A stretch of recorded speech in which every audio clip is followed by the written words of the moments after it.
Little master Saud की नाकाबिले शिकस्त double century, कई रिकॉर्ड्स कायम, सबको पीछे छोड़ दिया। लिटिल मास्टर सऊद शकील श्रीलंका में डबल सेंचुरी बनाने वाले पहले पाकिस्तानी बैट्समैन बन गए हैं। सऊद शकील कैरियर की इब्तिदाई 11 टेस्ट इनिंग्स में ज्यादा रन बनाने वाले पाकिस्तानी क्रिकेटर बन गए हैं। सऊद शकील ने 788 रन 98 की औसत से बनाए हैं। उन्होंने हर टेस्ट में कम से कम एक निस्फ सेंचुरी जरूर बनाई है। अब्दुल्ला शफीक ने इब्तिदाई 11 इनिंग्स में 720, जावेद मियादाद ने 654, सईद अहमद ने 619 और सईद अनवर ने 607 रन बनाए थे।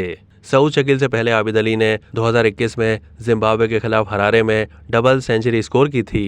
2014 में यूनुस खान ने 177 जबकि मोहम्मद हफीज ने 2012 में 196 रन बनाए थे। सऊद शकील टेस्ट क्रिकेट में डबल सेंचुरी बनाने वाले 22वें पाकिस्तानी बैट्समैन हैं। ये पाकिस्तान की जानिब से बनने वाली 44वीं डबल सेंचुरी है। यूनुस खान, जावेद मियादाद 6-6, जहीर अब्बास, मोहम्मद यूसुफ 4-4, अजहर अली 3, कासिम उमर, शुएब मोहम्मद, हनीफ मोहम्मद, इंजमामुल हक 2-2, तस्लीम आरिफ, आबिद अली, सलीम मलिक, इम्तियाज अहमद, आमिर सुहेल, मोहसिन खान, तौफीक उमर, मुश्ताक मोहम्मद, मोहम्मद हफीज, मुदस्सिर नजर, वसीम अकरम और शुएब मलिक ने एक एक डबल सेंचुरी बनाई है। अब तक के लिए इतना ही। मज़ीद मालूमात के लिए डेली जंग के यूट्यूब चैनल को सब्सक्राइब कीजिए।